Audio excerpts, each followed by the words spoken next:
اپنے کتاب دل نواز سے ہمارے قلوب و ذہان کو منور فرمائے۔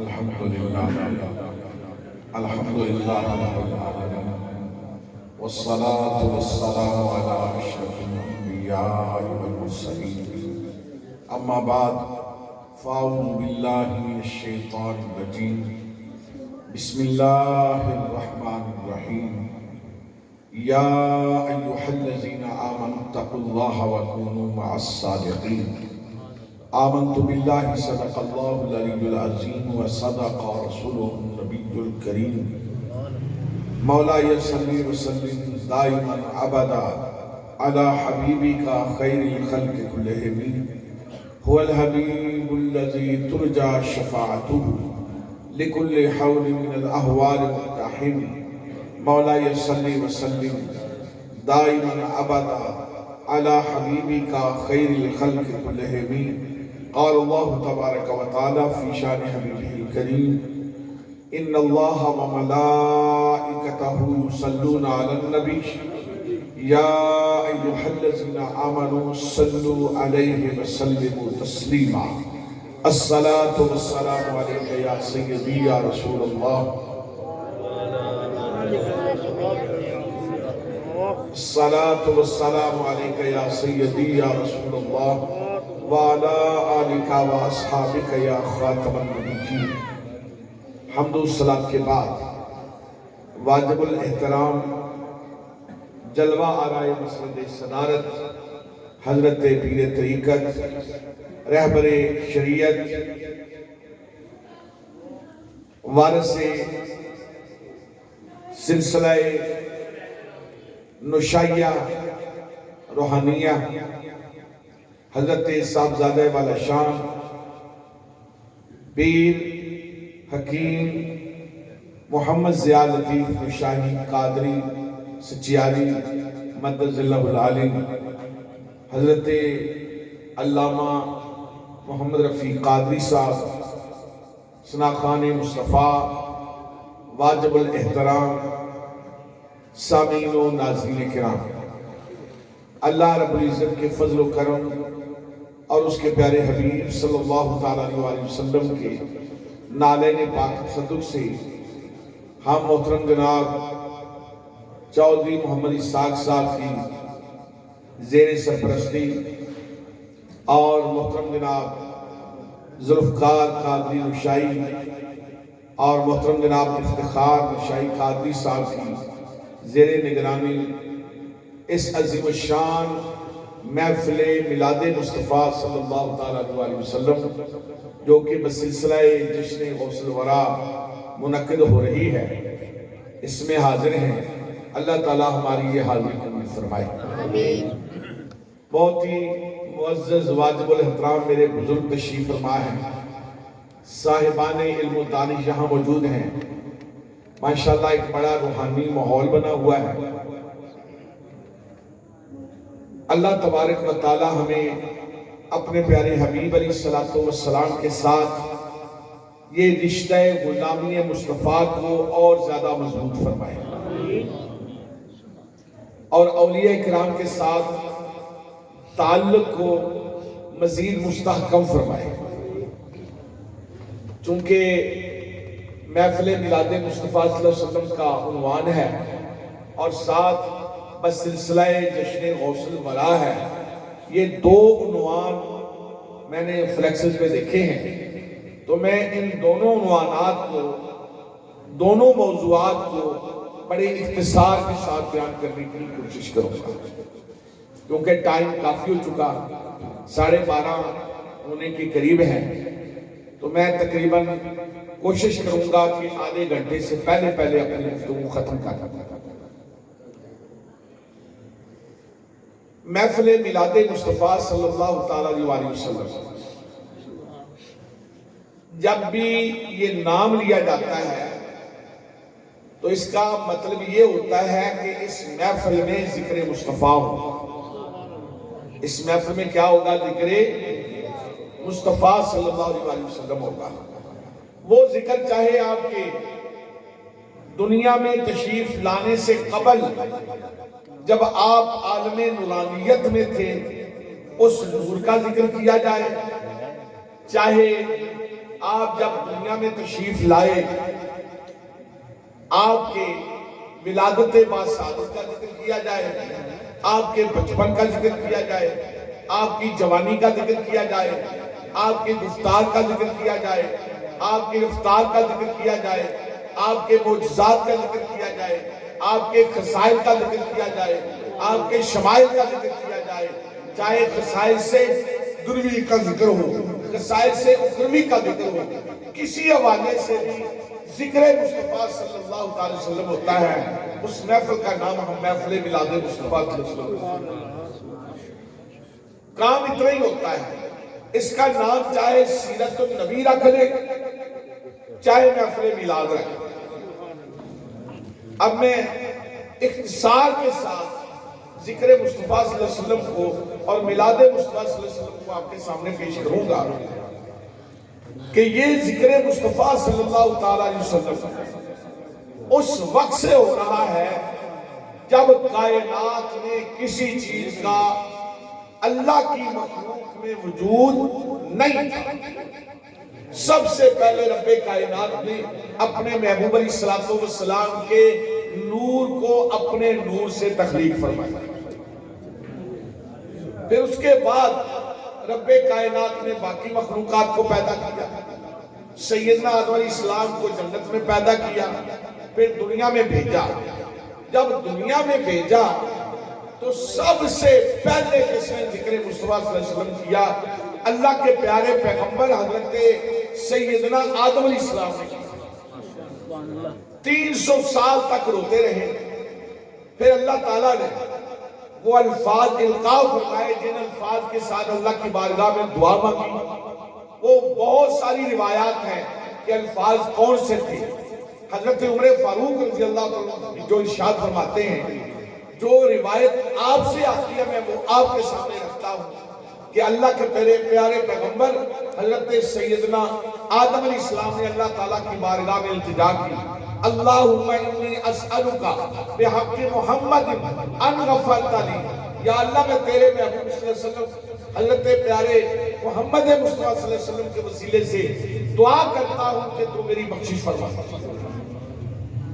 جب اللہ کے نبی حضرت آدم علیہ السلام نے حضور صلی اللہ علیہ وسلم کا وسیلہ پیش کیا تو اللہ تعالیٰ نے فرمایا یا آدم کیف عرفت محمدن ولم اخلقہ، اے آدم بتاؤ تم نے میرے محبوب کو کیسے پہچانا، میں نے تو جسد نبی انہیں پیدا ہی نہیں کیا۔ آدم علیہ السلام نے عرض کی یا اللہ جب تو نے اپنے پسندیدہ ہاتھوں سے مجھے تخلیق فرمایا اور اپنی روح مجھ میں پھونکی، جب مجھ میں روح پھونکی گئی رفعت راسی، میں نے اپنے سر کو اوپر کی طرف اٹھایا، فرائیت مکتوباً علی قوائم العرش لا الہ الا اللہ محمد رسول اللہ صلی اللہ علیہ وسلم، تو میں نے جیسے ہی اپنے نگاہ کو اوپر اٹھایا تو پھر کیا دیکھا، عرش کے جتنے ستون تھے سب کے اوپر لکھا ہوا تھا لا الہ الا اللہ محمد رسول اللہ صلی اللہ علیہ وسلم۔ تو میں جان گیا کہ جس ذات کا نام تیرے نام کے ساتھ لکھا ہوا ہے یقیناً وہ ساری کائنات سے تمہیں سب سے زیادہ محبوب ہے۔ اللہ تعالیٰ نے فرمایا صدقت یا آدم، اے آدم تو نے سچ کہا، اگر اپنے اس محبوب کو پیدا کرنا مقصود نہ ہوتا تو میں کائنات میں کچھ بھی پیدا نہ کرتا۔ یہ میں نے اختصار کے ساتھ حدیث آپ کے سامنے رکھی۔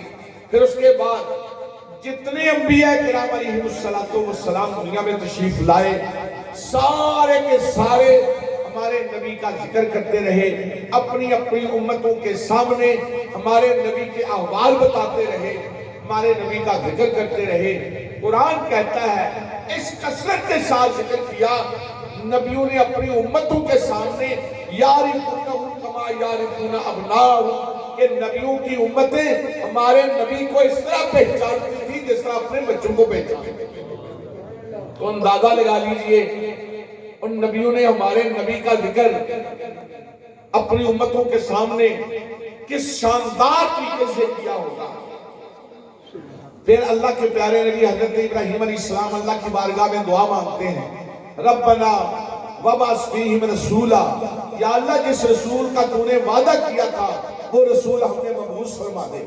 حضرت سیدنا عیسیٰ اللہ علیہ السلام سب سے آخر میں تشریف لاتے ہیں اور ارشاد فرماتے ہیں جہاں کار نبوت اور بہت سارے ہیں جن مقاصد کے لیے میں دنیا میں آیا ہوں، ان میں سے ایک مقصد سب سے بڑا یہ ہے مبشرا برسول یاتی من بعد اسمہ احمد، میں اس عظیم الشان رسول کی خوشخبری سنانے کے لیے آیا ہوں جو سب سے آخر میں آنے والا، جو میرے بعد آنے والا ہے، اور اس کا نام نامی اس میں گرامی احمد ہوگا۔ نام بھی بتایا اور یہ بھی بتایا کہ بس میرے بعد تشریف لانے والے ہیں۔ تو سارے نبی حضور صلی اللہ علیہ وسلم کا ذکر کرتے رہے، خوش نصیب ہیں ہم، سنت خدا بھی ادا کرتے ہیں، سنت انبیاء بھی ادا کرتے ہیں۔ اللہ تعالیٰ بھی اپنے محبوب کا ذکر کرتا ہے۔ یہ سارا کا سارا قرآن اللہ کے محبوب صلی اللہ علیہ وسلم کی نعت۔ میں نعتیہ اشعار لکھوں، میرا استاد لکھے، میرا وقت کا امام لکھے، مجدد لکھے، مفتی لکھے، شیخ الحدیث لکھے، جو مرضی انسان جتنا بڑا عظیم المرتبہ کیوں نہ ہو، وہ صحابی ہی کیوں نہ ہو، لیکن قرآن سے پڑھ کر کوئی لکھ سکتا نہیں۔ نعتیں سب نے لکھی، اپنے اپنے ذوق کے مطابق لکھی، لیکن قرآن کریم کے الفاظ جیسے کوئی الفاظ لکھ سکتا، قرآن کا کوئی مقابلہ کر سکتا نہیں۔ سارا کا سارا قرآن میرے آقا کی نعت ہے۔ حضرت میاں محمد بخش رحمۃ اللہ علیہ فرماتے ہیں زیراں زبراں شداں مداں وچ تعریف دے آئیاں، زیراں زبراں شداں مداں وچ تعریف دے آئیاں، عامہ لوکاں خبر نہ کائی خاصاں رمضاں پائیاں۔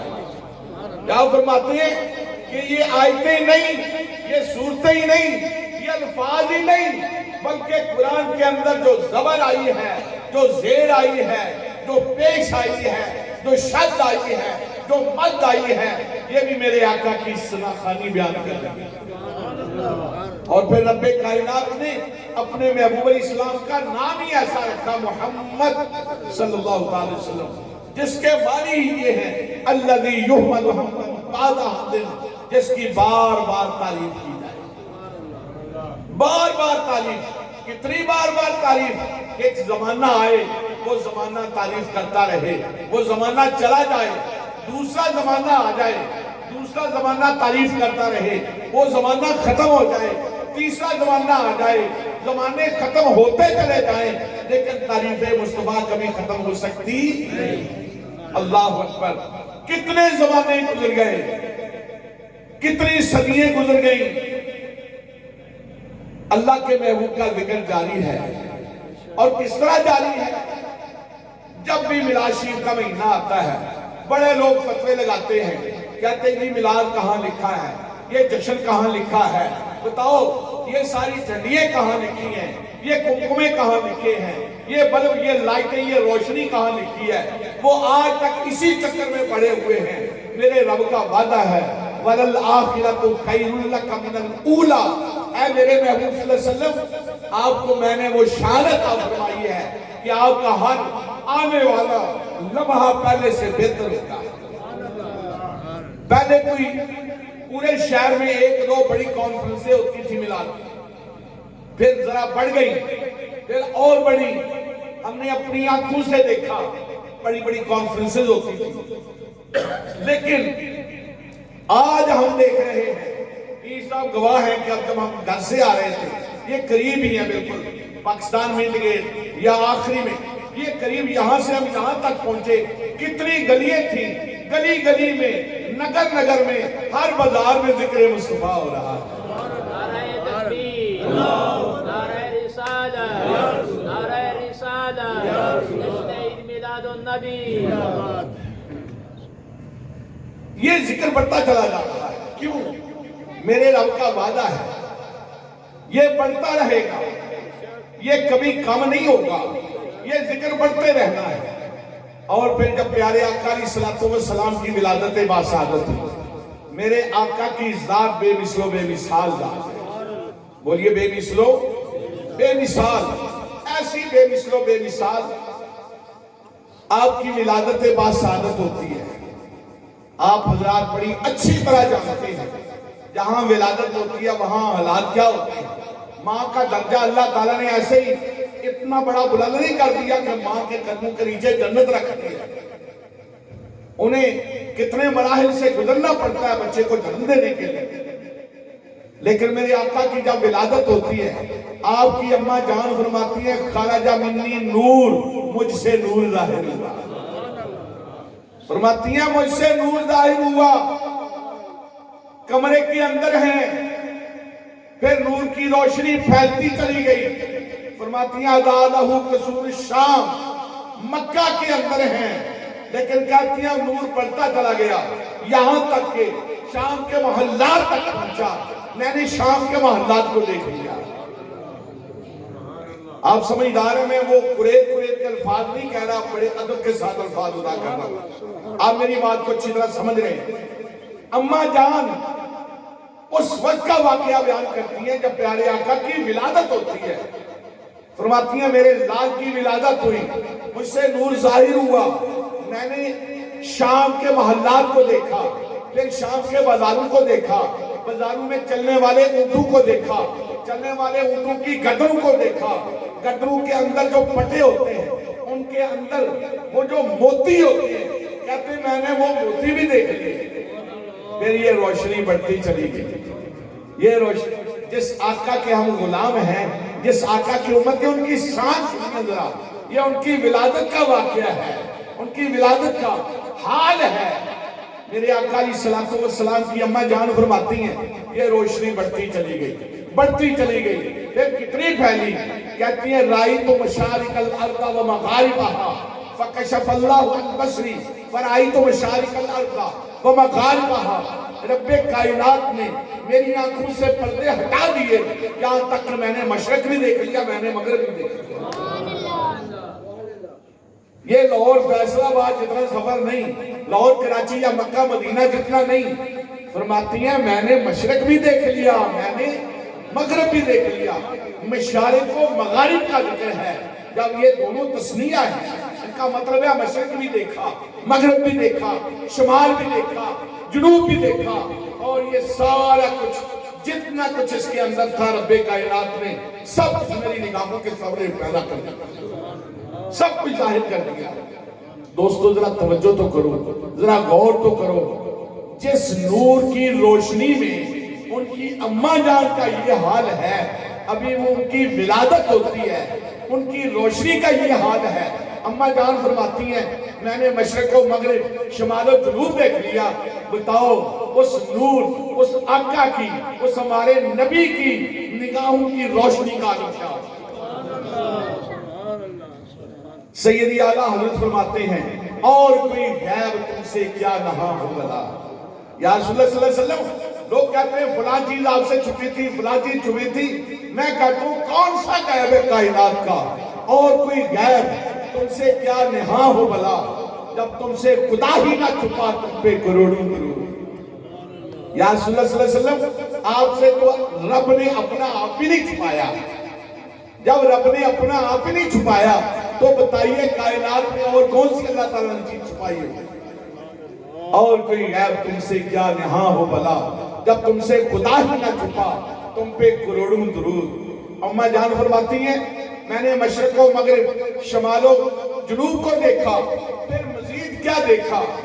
پیارے آقا اسلام کی ولادت پہ جھنڈے لگانے والوں سنو، آپ کی اماں جان فرماتی ہیں وَرَأَيْتُ الثَّلَاثَةَ آلَامٍ مَضْرُوبَاتٍ عَلَمًا بِالْمَشْرِقِ وَعَلَمًا بِالْمَغْرِبِ وَعَلَمًا عَلَى ظَهْرِ الْكَعْبَةِ۔ میں نے 3 جھنڈے دیکھے۔ کتنے جھنڈے دیکھے؟ 3 جھنڈے، ایک مشرق میں لگا ہوا دیکھا، ایک مغرب میں لگا ہوا دیکھا، اور تیسرا جھنڈا کعبۃ اللہ کی چھت کے اوپر لگا ہوا ہے۔ مشرق و مغرب دیکھا تو جھنڈے بھی دیکھ لیے۔ جھنڈا کتنا بڑا ہوتا ہے، جن کی نگاہ سے، جن کی اماں جان کی نگاہ سے وہ جھنڈے نہیں چھپے، بتائیے مشرق و مغرب میں جو کچھ بھی ہے اور ان کی نگاہ سے کون سی چیز چھپی ہوگی؟ اللہ اکبر. یہ پیارے آقا علیہ الصلوۃ والسلام کے حوالے سے میں نے چونکہ محفل میلاد کا عنوان بھی ہے اس کو ٹچ کیا، اور اگلی بار حضور جشن غوث الورا کے حوالے سے بھی اختصار کے ساتھ اسی میلاد کے ساتھ میں بیان کروں گا کہ اللہ تبارک و تعالیٰ نے جو خصوصیات، جو معجزات، جو عظمتیں، جو رفعتیں، جو مقامات اپنے محبوب علیہ السلام کو عطا فرمائے ہیں، حضور سیدنا محبوب سبحانی، قطب ربانی، شہباز لامکانی، میرا محی الدین سیدنا الشیخ عبدالقادر جیلانی الحسنی والحسینی رضی اللہ تعالیٰ عنہ کو ان کا کامل طریقے سے نائب مظہر مصطفیٰ بنا کر بھیجا، مظہر مصطفیٰ بنا کر بھیجا. آپ کی کرامتیں آپ بہت سنتے رہتے ہیں، آپ کے احوال بڑے سنتے رہتے ہیں. اب دیکھیے مظہر کیسے ہیں. جب اللہ کے محبوب علیہ الصلوۃ والسلام کی دنیا میں آمد ہوئی، آپ کی ولادت سے پہلے انبیاء کرام آپ کی ولادت کا تذکرہ کرتے رہے اور لوگوں کو بتاتے رہے، جو میں نے مختصر پہلے بتا بھی دیا ہے، بتاتے رہے کہ اتنا عظیم الشان نبی آخری نبی کے طور پر تشریف لائے گا. خوشخبریاں دیتے رہے نبی. ادھر شہنشاہ بغداد کو دیکھیں، آپ 470 ہجری میں آپ کی ولادت ہوتی ہے اور 561 ہجری میں آپ کا وصال ہوتا ہے. 91 سال آپ نے عمر پائی. ابھی آپ دنیا میں تشریف نہیں لائے. بے شمار اللہ کے ولیوں نے آپ کی ولادت کی خوشخبری دی. امام حسن بصری رضی اللہ تعالیٰ عنہ آپ نے ولادت کی خوشخبری دی. میں وہ سارے حالات بتاتا جو الفاظ انہوں نے بتائے. ابھی ٹائم بہت زیادہ تیزی سے آگے بڑھ رہا ہے. آپ نے خوشخبری سنائی. حضرت جنید بغدادی رضی اللہ تعالیٰ عنہ خانقاہ میں بیٹھے ہیں، مراقبہ میں ہیں. مراقبہ سے فارغ ہوئے، گردن مبارک اوپر اٹھائی اور اپنے مریدین سے فرمایا، مجھے عالم غیب سے اس بات کی خبر دی گئی ہے کہ 5ویں صدی میں ایک اللہ کا ولی جیلان میں پیدا ہوگا جسے غوث الاعظم کہا جائے. اسمہ عبدالقادر الجیلانی، ان کا نام عبدالقادر جیلانی ہوگا. حضرت جنید بغدادی رضی اللہ تعالیٰ عنہ نے خوشخبری سنائی. حضرت شیخ احمد، حضرت شیخ ابو بکر، یہاں تک کہ روضۃ النوازل کے اندر درجنوں بزرگان دین ہیں جن کے حوالے سے آتا ہے کہ انہوں نے آپ کی ولادت سے پہلے خوشخبریاں سنانا شروع کر دی اور بتایا کہ وہ اللہ کے ولی ہوں گے. بغداد کی جامعہ مسجد میں بیٹھ کر خطبہ ارشاد فرما کر لوگوں کو بتائیں گے، قدمی ہذہ علی رقبۃ کل ولی اللہ، میرا یہ قدم تمام اللہ کے ولیوں کی گردنوں کے اوپر ہے. اور ان ولیوں نے پہلے بتا دیا کہ ہماری نگاہیں دیکھ رہی ہیں کہ جتنے اللہ کے ولی تھے، جب آپ نے یہ اعلان فرمایا میرا یہ قدم تمام اللہ کے ولیوں کی گردن کے اوپر ہے، تمام ولیوں نے اپنی اپنی گردن کو جھکا دیا. آپ کی ولایت کے سامنے ولیوں نے اپنی گردنوں کو جھکا دیا. ادھر نبیوں نے پیارے آقا علیہ السلام کے آمد کی خوشخبری سنائی، ادھر ولیوں نے حضور شہنشاہ بغداد کی آمد کی خوشخبری سنائی. اور یاد رکھیے حضور غوث پاک رضی اللہ تعالیٰ عنہ حسنی حسینی سید ہیں. باپ کی طرف سے آپ حسنی ہیں، ماں کی طرف سے حسینی، نجیب الطرفین سید، حسنی حسینی سید. امام حسن کی طرف سے بھی پیارے آقا علیہ السلام کا فیض اور امام حسین سے بھی پیارے آقا علیہ السلام کا فیض آپ کے پاس ہے. تو اثرات اس لیے سارے مرتب ہوئے. والد بھی آپ کے متقی پرہیزگار، والدہ بھی آپ کی تقوی و طہارت کی عظیم علمبردار. اللہ اکبر. ننیال و دلیال کی طرف سے سارے تقوی و طہارت کے اعلیٰ منصب پہ فائز تھے. دوسری بات، جس رات اللہ کے محبوب علیہ السلام دنیا میں تشریف لائے، انبیاء کرام آپ کی اماں جان کی خواب میں تشریف لائے اور آ کر خوشخبری سنائی، اے آمنہ تمہیں مبارک ہو،